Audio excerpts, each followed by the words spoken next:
Daily Vaser तो है नहीं, सारे डिपार्टमेंट हैं जिसमें किसी में 200, किसी में 400, किसी में 500, कोई डिपार्टमेंट ऐसा नहीं है जहाँ पर नहीं लगे हुए हैं। मैं चाहता हूँ और सरकार भी चाहती है। और आप भारतीय जनता पार्टी की बात करें, भारतीय जनता पार्टी भी चाहती है, उन्होंने भी इस पर एक कमेटी बनाई हुई है, वो भी बड़े मुस्तैदी के साथ काम कर रही है। मुझे लगता है थोड़े दिनों में इसका भी निवारण होने वाला है। इलेक्शन के बीच में बात मत करो, उसका मत झांसा दो, ये थोड़े ही दिनों में इलेक्शन की बात नहीं करो, वो इलेक्शन एक साइड छोड़ो, एक पक्का करने जा रही है भारतीय जनता पार्टी भी, अपने आप में काम कर रही है और एलजी साहब भी लगे हुए हैं इस पर।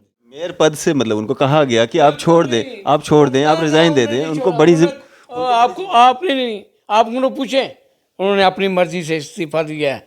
मैं संगठन में काम करना चाहता हूँ, पद की बात नहीं उसके लिए। वो बहुत ही पुराने हमारे वो वर्कर हैं, हमारे पार्टी के संगठन के नेता हैं। पहले से ही काम करते हैं ना, 4 साल के बाद क्यों छोड़ना? उन्होंने अपनी मर्जी से छोड़ा। 4 साल के बाद क्यों रिजाइन? उन्होंने काफ़ी सारा 4 साल जो टाइम दिया, हम उनके आभारी हैं।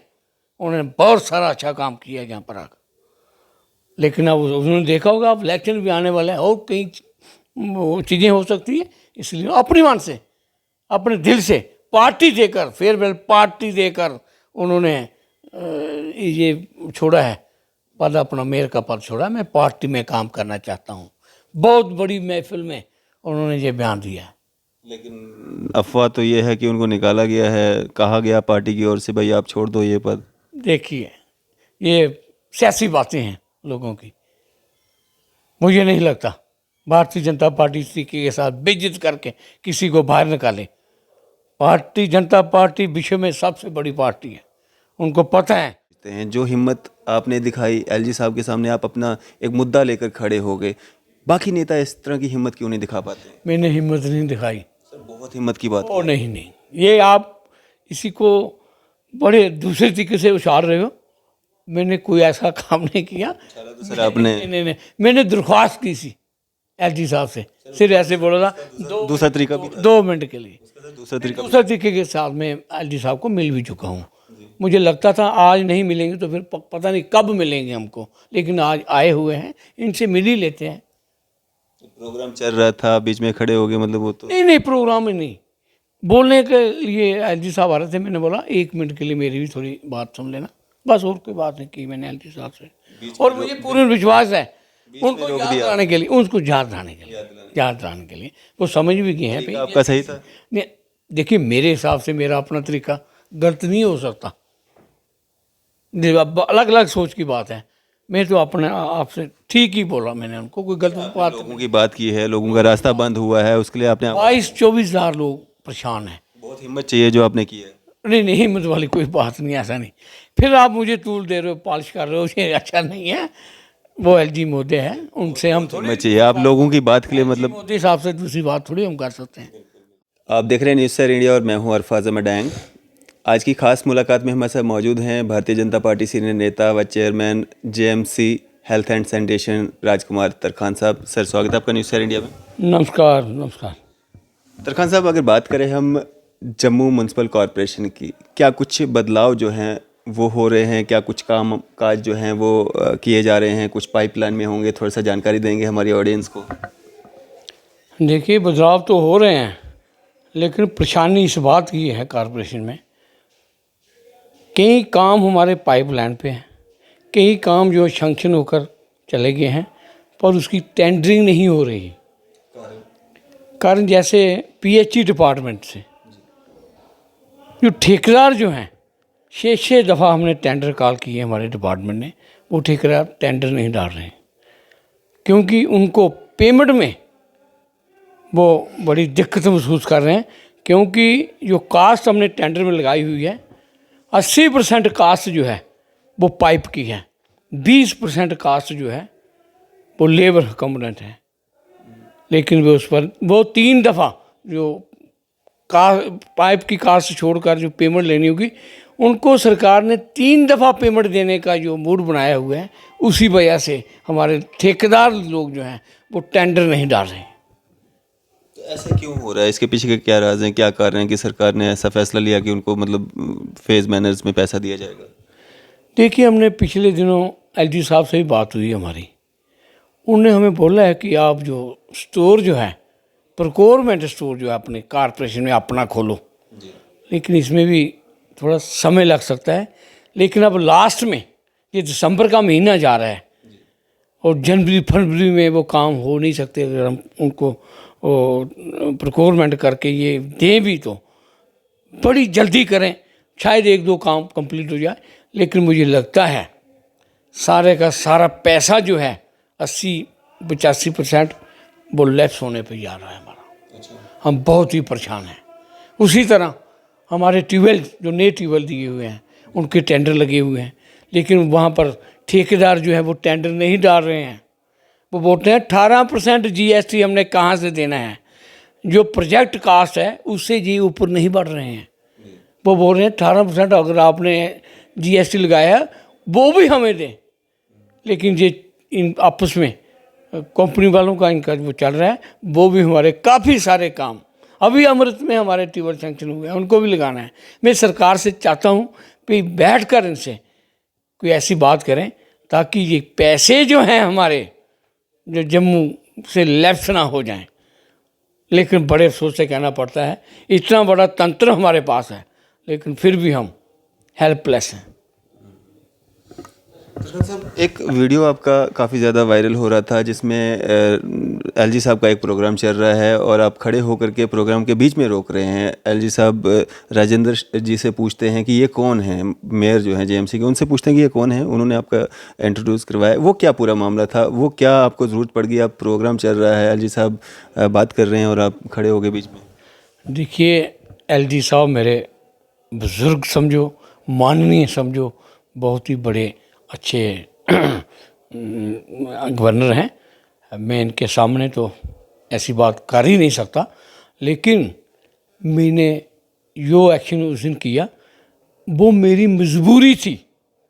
मेरे इलाके के लोग 22,000 लोग, जहाँ पर हमारे आर्मड पुलिस ने हमारा रास्ता बंद कर दिया है कोविड की आड़ में, उसके लिए हमने प्रोटेस्ट किया हुआ था। प्रोटेस्ट करने के बाद पूरी एडमिनिस्ट्रेशन वहाँ पर आई। उन्होंने माना भाई हमने गलत किया है, लेकिन थोड़ा सा प्रपोजल हम बनाकर ऊपर भेजते हैं, जब पैसे आएंगे इसका रास्ता खोल दिया जाएगा, दोनों तरफ दीवार लगाकर। लेकिन उसके बाद भी हम दौड़ते रहे, भागते रहे। 2 दफ़ा मैं एलजी साहब को मिला हूँ, 2 दफ़ा मिलकर भी मैंने कुछ नहीं लिया, मुझे कुछ नहीं मिला। लेकिन लोगों का मजाक मेरे ऊपर बनता गया। लेकिन एलजी साहब ने डिप काम साहब लंगर साहब से वहाँ उनको पहले मार्क किया था, उन्होंने भी मुझे पता नहीं कहाँ छोड़ा, क्या किया क्या नहीं। दूसरी दफ़ा मिले हम, हमारे डिप्टी मेयर साहब थे, उनके साथ भी बातचीत हुई, फिर भी कुछ नहीं बना। लेकिन मैं चाहता था, लेकिन देखिए पोस्ट ऐसी है, मिल नहीं सकता आदमी। हाँ, मेरे जैसा गरीब आदमी कहाँ वहाँ पर पहुँचे। इसलिए मैंने सोचा जहाँ पर ही आज बात कर लेते हैं, क्या हमारा काम होना है या नहीं होना है, ताकि लोगों के जो जज्बात हैं मेरे ऊपर, उनको भी पता चले भी ये आदमी हमारे लिए बहुत ही तशद्दुद कर रहा है, बहुत ही दौड़ रहा है। मैंने अपने आप को सेव किया है। मैंने एलजी साहब को कुछ नहीं बोला, ना उनके साथ कोई नाराज़गी थी। मेरी नाराज़गी सिर्फ मसले की थी, भाई हमारा मसला हल क्यों नहीं हो रहा। क्या आश्वासन मिला आपको? उन्होंने हमारे यहाँ जो प्रेजेंट डिप काम साहब हैं उनको बोला है। अभी हम आज देखो टाइम ले रहा हूँ, मैं मिल रहा हूँ उनसे, देखते हैं क्या होता है क्या नहीं। हाँ, डिप काम साहब से।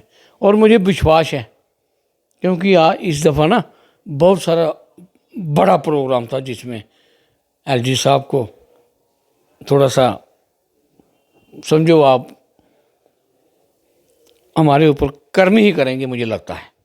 हाँ, सर, इलेक्शन लड़ा आपने, कॉरपोरेटर आपको बनाया लोगों ने, चेयरमैन आपको बनाया भाजपा ने, और आप भाजपा के ही मतलब खिलाफ खड़े हो गए प्रोग्राम में। इस तरह से आपको नहीं लगता कि आपके एंटी भी हो सकती है कोई बातचीत या कुछ इस तरह का? टैंक साहब, आपको शायद पता है या नहीं पता है, एलजी जब बन जाता है ना, लेफ्टिनेंट गवर्नर जे के ड्यूटी हमारा, ये सबका साझा होता है। ये ना किसी पार्टी का होता है, ना किसी बुलादरी का होता है। रविंद्र रैना साहब तो कहते हैं ये हमारे हैं। नहीं, वो उनका कहना मैं मानता हूँ, वो ठीक कह रहे हैं कि हमारी पार्टी ने ऊपर से बनाया हुआ है या कुछ, क्या पता क्या चीज़ या क्या नहीं, लेकिन ये एक बहुत ही कॉमन आदमी है, इनको कोई भी अपनी ओर नहीं लपेट सकता, और बहुत ही जुझारू एलजी हैं ये। मुझे नहीं लगता किसी के चक्कर में आकर ये आगे पीछे कहीं हो जाएंगे। मक्खन लगा रहे हैं। नहीं, बिल्कुल नहीं, बहुत ही जुझारू नेता हैं ये। आप इनकी पोजीशन देखें पीछे यूपी में जाकर, आपको पता चल जाएगा कितने जुझारू लीडर हैं ये। कभी बात में नहीं आएंगे किसी की, मुझे पता है।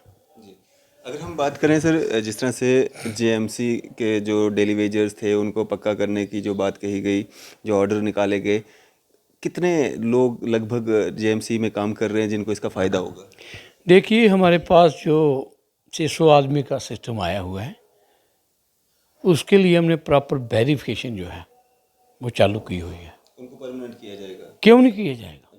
हाँ, उनको किया नहीं जाएगा। कितनी कितनी देर होगी उनको काम करते हुए। ये अपने लोग हैं हमारे, कितना गंद उठाते हैं, क्यों नहीं किया जाएगा इनको परमानेंट? इनको नहीं किया जाएगा, किसको किया जाएगा? हमारी प्रायोरिटी रहेगी पहले वो लोग जो सुबह से उठकर शाम तक गंद उठाते हैं, उनको परमानेंट करेंगे हम। उसी के पीछे में वेरिफिकेशन उनकी चल रही है। हाँ, चल रही है।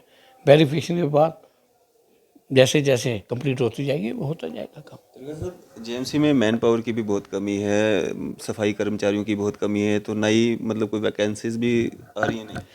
देखिए टैंक साहब, ये बहुत बड़ा अच्छा सवाल आपने हमसे किया। मैं भी इसी सवाल से बहुत ही परेशान हूँ। हमारी भाड़ों में जिस तरीके के साथ सफाई साथी लगे हुए हैं, मुझे पता ही नहीं कैसे पहले लोगों ने किस किस वार्ड में कितने कितने दे दिए हैं। किसी वार्ड में 17 आदमी हैं, किसी वार्ड में 67 आदमी हैं। कौन सा पैरामीटर इन्होंने लागू किया हुआ है? हाँ, कौन सा पैरामीटर ऐसा लागू किया? देखिए, बाढ़ जो नई बाढ़ें क्रिएट हुई हैं, हमारी स्टैंडर्ड बाढ़ें, उसमें 15-15, 20-20, 25-25 लोग मिले हैं। दूसरी बाढ़ में कितने मिले हैं? मैं चाहता हूँ एक ही पैरामीटर जो है, चाहे ये पॉपुलेशन के हिसाब से लगाएं, चाहे ये किसी और हिसाब से लगाएं, बराबर का हक सबको मिलना चाहिए।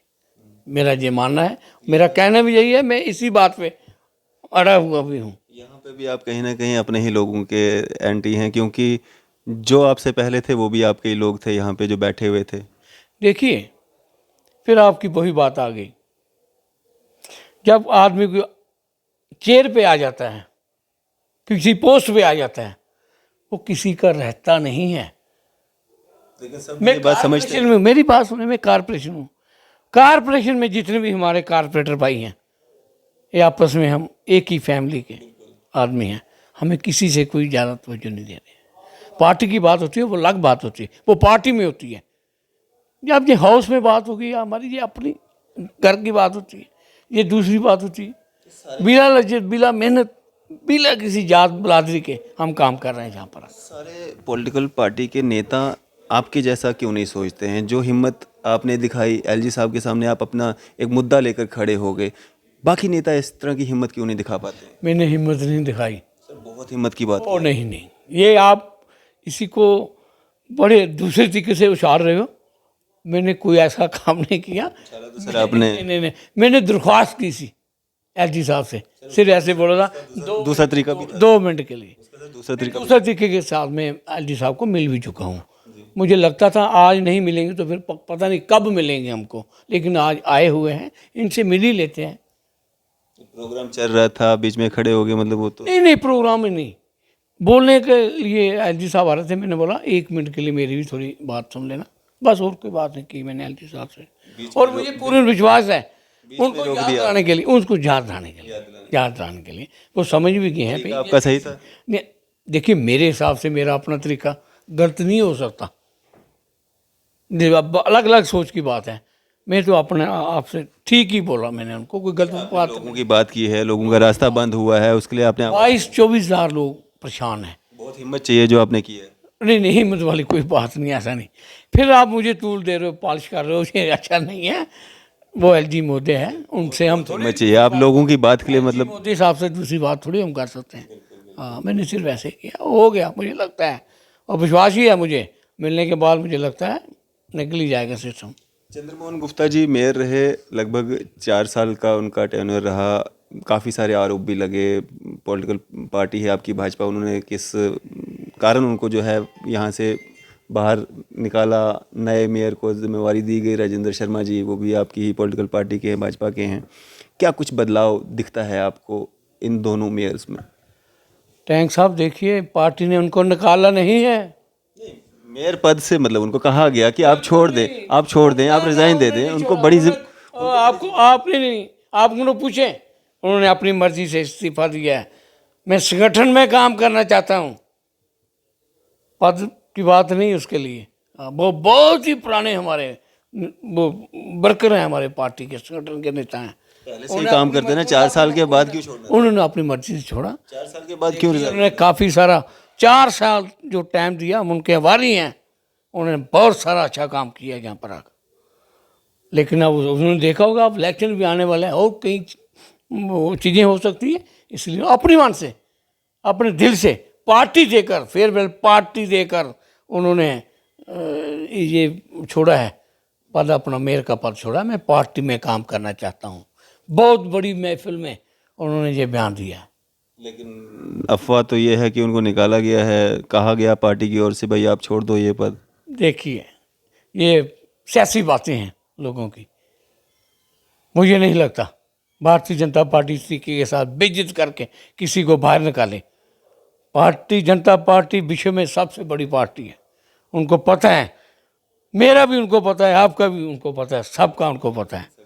हाँ, कोई ऐसी बात भारतीय जनता पार्टी नहीं करती। भारतीय जनता पार्टी ने उनकी रिक्वेस्ट मानी है, मान नहीं रहे थे वो, कोल साहब, अरविंद राणा साहब नहीं मान रहे थे, लेकिन फिर भी इन्होंने मनाकर वहाँ पर आए। वहाँ पर उन्होंने बोला मैं संगठन में काम करूँगा। तभी पूरे जम्मू कश्मीर की जिम्मेवारी दे दी। दी नहीं, थोड़ी जिम्मेवारी है, बहुत बड़ी जिम्मेवारी दी है उनको।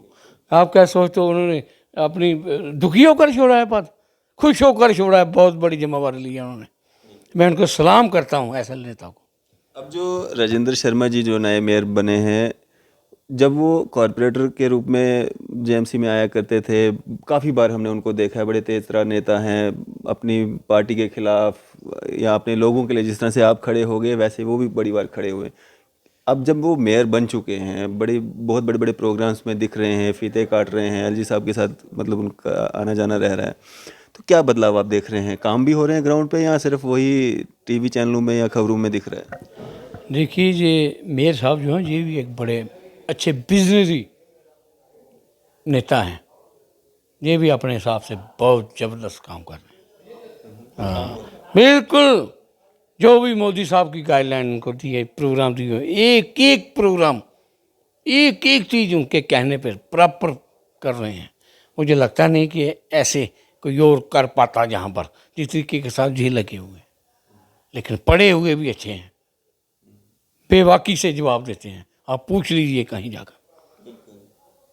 मैं प्राउड करता हूँ उन पर, बहुत सारा प्राउड करता हूँ उन पर, ऐसी बात कोई नहीं। बाकी काम काज भी हमारे अब स्मूथ में आ रहे हैं, लेकिन थोड़ा चलने में स्टार्टिंग में थोड़ा सा होता है, थोड़ा देरी भी हो सकती है, इसमें कोई नहीं होता, लेकिन वो चलेंगे।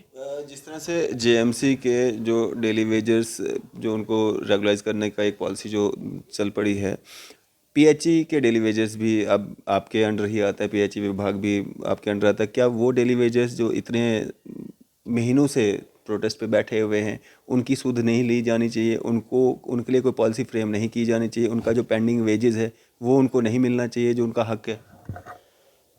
टैंक साहब, आप फिर वहाँ पर घुमा कर लाए हो, जैसे कुछ 6 महीने पहले आपने मुझसे एक बाइट ली थी।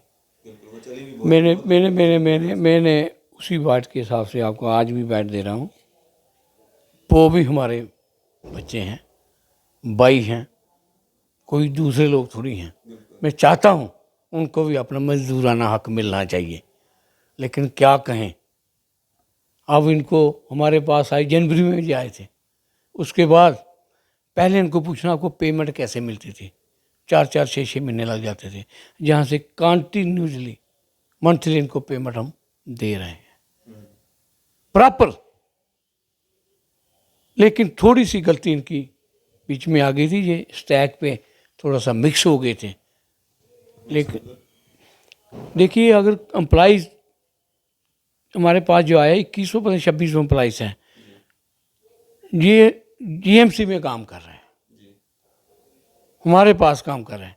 इनको हमें पूछ कर ही कोई काम करना चाहिए था, नहीं बैठना चाहिए था, हमसे सलाह मशवरा करके ही कोई काम करना चाहिए था। किया भी इन्होंने 2-3 दफ़ा,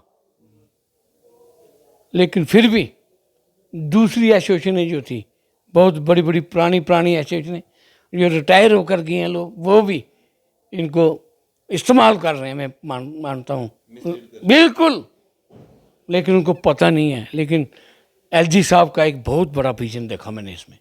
हाँ, उसमें उन्होंने कहा कि हम आपके आदमी कैसे पक्का करेंगे, हमारी स्टेट में कितने लोग जहाँ पर लगे हुए हैं, हमें अगर कोई डिसीजन लेना होगा, एक ही पॉलिसी इनके लिए बनानी होगी, वो हम बना रहे हैं। उस पर ही जे परमानेंट तो मुझे लगता नहीं, देखिए अब परमानेंट होने भी चाहिए। कई लोग जो हैं वो जिन्होंने डिप्लोमा किया हुआ मैकेनिकल में, वो लगे हुए हैं, वेरिफिकेशन हुई है, उनकी अपॉइंटमेंट हुई है, वो भी इसी यूनियन में ख़राब हो रहे हैं। पिछले दिनों जब हमारी इलेक्टेड गवर्नमेंट थी, वहाँ पर वो पक्के हो जाने थे जिन्होंने डिप्लोमा किया हुआ था, लेकिन थोड़े लोग जो अभी थोड़ा पता नहीं कौन सा दिमाग इनका काम करता है, उनमें शामिल हो गए थे। अगर ये लग रहते ना तो ये पक्का हो जाने थे, जिन्होंने ट्रेनिंग की थी डिप्लोमा बिल्कुल, अब वो सारे पक्के हो जाने थे। लेकिन वो भी ये लीडरों ने ख़राब कर दिया, सभी के सभी मिक्स कर दिए अपनी रोटियां सेकने के लिए। इनको डिप्लोमा होल्डर हैं, वो पहले ही पक्के हो जाने थे, लेकिन कोई वजह रही, क्योंकि काफ़ी सारी जिन्होंने प्रॉब्लम में आ गए, अगर ये पक्के हो गए जो हमारी दुकानदारी कैसे चलेगी, उनको इन्होंने फिर गुमराह कर दिया। फिर एक ही समूह बनाकर इनको धकेल दिया गया, चलो स्टैक करो। लेकिन पिछले दिनों इन्होंने स्टैक भी किया है, लेकिन मैं दाद देता हूँ हमारे डिबकाम साहब की, उन्होंने बहुत मुस्तैदी से काम लिया और इनको समझाया बुझाया और फिर दोबारा ये काम पर आ गए। लेकिन आज ये काम कर रहे हैं, लेकिन हमने ड्यूटी रोस्टर और बीड वाइज सिस्टम जो हमने अनाउंस किया हुआ, इनको दिया हुआ है, अब इस पे ये काम करने जाएंगे। कल या परसों हमारी मीटिंग है, उसमें भी हमने थोड़ा सा डिटेल बनाई हुई है इनके लिए, भाई आप इस तरीके के साथ काम करो, अगर हमारे साथ अगर काम करना है आपको तरीके से तो काम करेंगे, तो हम पे तो उनकी देते जाएंगे। जब सरकार कोई फैसला करेगी, एक डेली वेजर तो है नहीं, सारे डिपार्टमेंट हैं जिसमें किसी में 200, किसी में 400, किसी में 500, कोई डिपार्टमेंट ऐसा नहीं है जहाँ पर नहीं लगे हुए हैं। मैं चाहता हूँ और सरकार भी चाहती है, और आप भारतीय जनता पार्टी की बात करें, भारतीय जनता पार्टी भी चाहती है, उन्होंने भी इस पर एक कमेटी बनाई हुई है, वो भी बड़े मुस्तैदी के साथ काम कर रही है। मुझे लगता है थोड़े दिनों में इसका भी निवारण होने वाला है।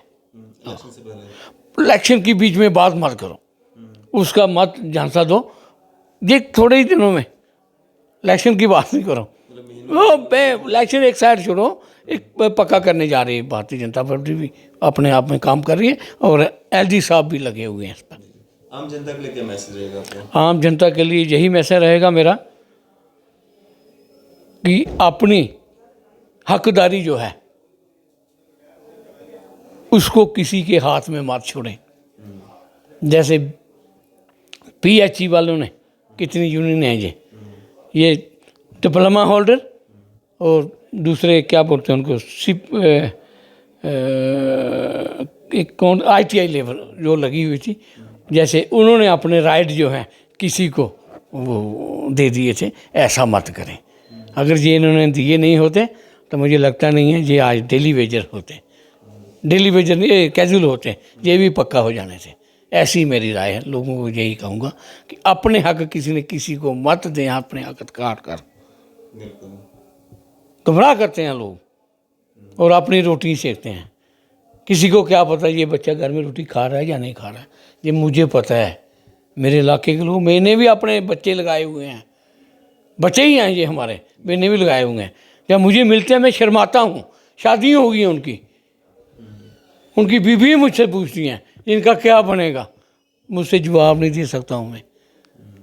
ये वही वजह है अपने हाथ काट कर उनको लाओ जी आपका प्रेसिडेंट, आप प्रेसिडेंट। कौन president? Daily basis president, casual labour president, ITI का कोई प्रेसिडेंट नहीं, दूसरा कोई प्रेसिडेंट है वो इस तरीके से ये काम करें। खैर ऐसी छोड़ो बात इसको, लेकिन मुझे लगता है अब बीजेपी और हमारी सरकार जो है करने ही जा रही है। बीजेपी ने प्रेशर बनाया हुआ, पूरा प्रेशर बनाया हुआ। सबको करेंगे या ITI वालों को ही? देखो क्या कहते हैं, करेंगे कुछ ना कुछ निकालेंगे। हाँ, इसमें देखिए इसमें पैसे की बहुत सारी इन्वॉल्वमेंट है। हाँ, लगता है मुझे करेंगे। हाँ, चलें, शुक्रिया हमारे से बातचीत करने के लिए। Thank you. तो ये थे हमारे साथ chairman health and sanitation Rajkumar Tarkhan साहब, भाजपा सीनियर नेता। आपकी इस सब पे क्या राय है? आप भी अपनी राय ज़रूर साझा कीजिएगा। इसी तरह की मजीद अपडेट्स के लिए आप देखते रहें न्यूज़ शेयर इंडिया। मैं फैज़ अहमद, कैमरामैन शाहनवाज के साथ।